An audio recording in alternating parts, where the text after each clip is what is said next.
Good morning, good afternoon, and good evening, everyone, and welcome to the evening session of Day 2 at the RISE 2021 conference. My name is Chloë Davies, my pronouns are she and her, and I am honoured and delighted to be your host today. As a proud Black bisexual woman, a mother of 2 sons, a mental health survivor, and a global LGBTQ+ inclusion and belonging consultant, it is so important to me to utilise our existence both in the workplace and outside in our everyday lives. This evening, you're going to hear from some amazing change makers and thought leaders within our community who are fighting to bring about change for all of us. We don't want you to be silent. We want to hear what's resonating, what you really like, what caught you. So the hashtag, as you know, is hashtag Rise and Grow. Make sure you tag us at Pride Circle on Facebook and LinkedIn. But so, with that said, let us start off this evening's proceedings. Our opening keynote this evening is being given by a man I admire very much. I've had the pleasure of working with Ken Janssens, Chief Data Officer, Enterprise Technology, JP Chase, both at Out and Equal and at JP Chase. Please join me in welcoming Ken to deliver our opening keynote for this session.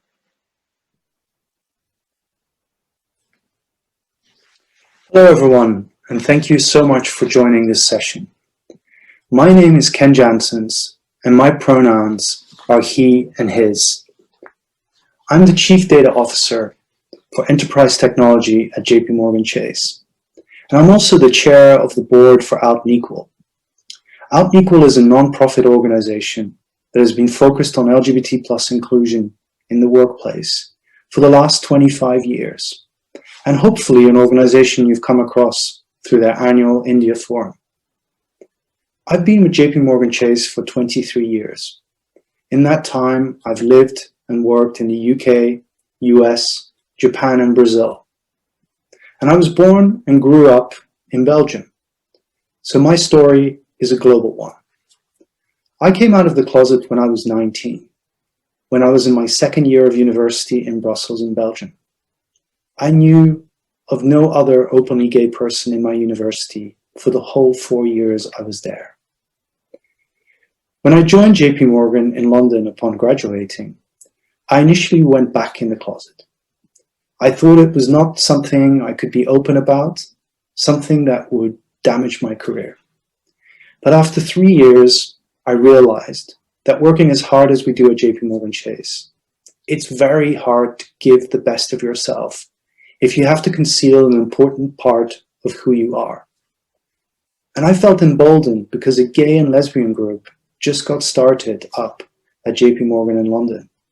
And several senior executives came out very publicly supporting inclusiveness towards LGBT+ people.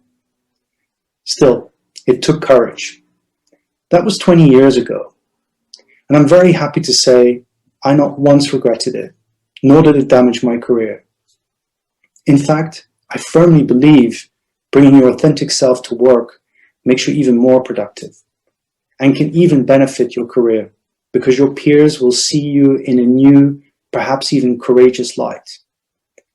If I hadn't experienced what it was like living an authentic life as a gay man in London, New York, Tokyo, and Sao Paulo, I don't think I would have become as passionate about helping LGBT+ people far beyond Europe and the US. So how do you get a company to the point where all LGBT+ employees are treated equally and feel that they belong? The answer is it's a journey, many journeys in fact.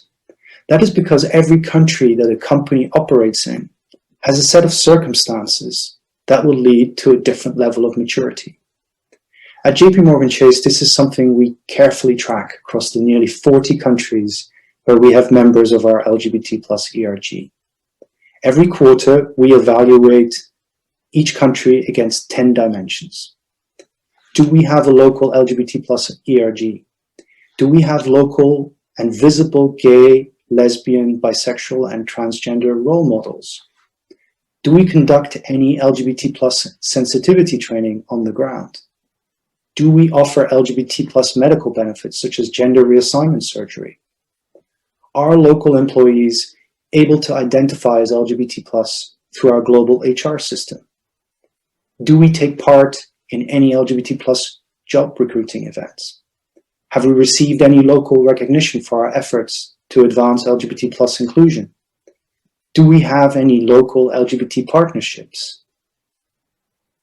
What are the local LGBT plus rights? Is being LGBT even legal? Are there any laws protecting against LGBT plus discrimination? And can our LGBT plus employees get married and adopt children? And last but definitely not least, have we made any public statements in the country in support for LGBT plus rights? Based on these 10 dimensions, we then place each country in one of 3 levels of maturity: foundational, intermediate, or mature. Right now, we consider 5 countries as mature and 3 as intermediate. I'm very happy to share that India for JP Chase is considered at intermediate maturity, something we've achieved in just 4 short years. We have local LGBT plus role models. We offer LGBT plus medical benefits. We conduct LGBT plus sensitivity training. We have implemented LGBT plus self-ID. We work with local LGBT plus organizations, such as on this conference. And we take part in LGBT plus recruitment events specific to India. In fact, in 2019, we hired more than a dozen people at the RISE job fair. It's the last of those 10 dimensions I want to talk to you about in more detail. And that is companies making public statements in support of LGBT plus rights. Something which JP Chase has consistently done over the last 20 years in the US, Brazil, Poland, the UK, Taiwan, Hong Kong, Japan, and Australia, on issues ranging from LGBT plus anti-discrimination legislation, marriage equality, transgender rights, and LGBT plus rights in the context of human rights. In 29 countries, same-sex couples can now get married, but in 70 countries, we can still be arrested just for being who we are. Given this paradox of progress and backlash, we firmly believe companies can play a critical role in shifting culture and advance LGBT plus equality around the world. Here is why companies should speak up. Many firms have internal policies which prohibit discrimination on the basis of an employee's sexual orientation, gender identity, or gender expression. Most of those companies also aim to strengthen the communities in which they operate. By showing public support for LGBT plus anti-discrimination legislation, they are merely seeking to extend to society as a whole the standard to which they hold their own employees. Laws that prevent LGBT plus equality across country borders impose a significant burden on these companies and harm their ability to attract and retain the best employees. That is why multinational firms must speak out for equal rights wherever they do business. For companies that do business in many countries, there are often legal and cultural challenges to workplace equality.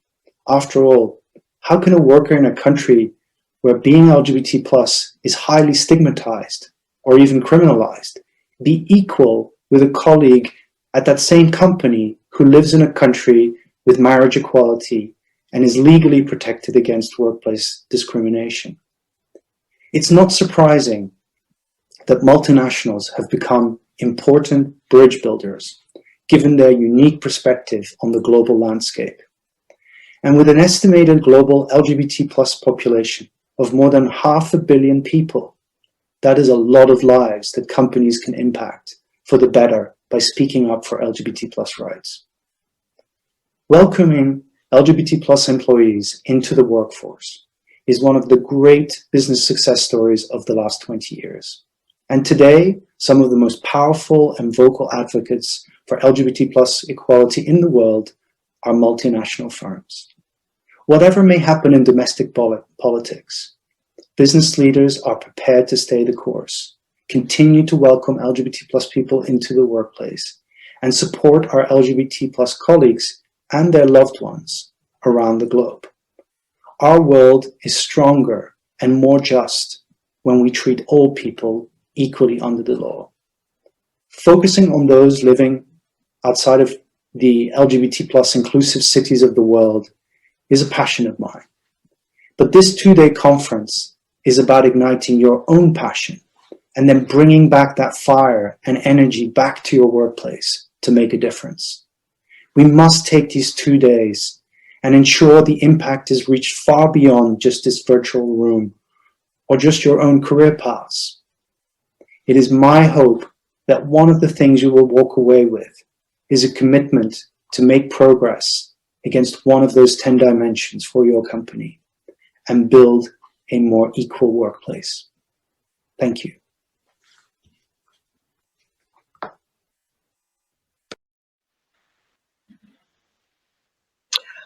Thank you, Ken. I could repeat so much of what you said, but one of the most powerful lines you just shared is, it is a lot of lives that companies can impact for the better by speaking up for LGBT plus rights. And it is the duty for all of us to do this work together.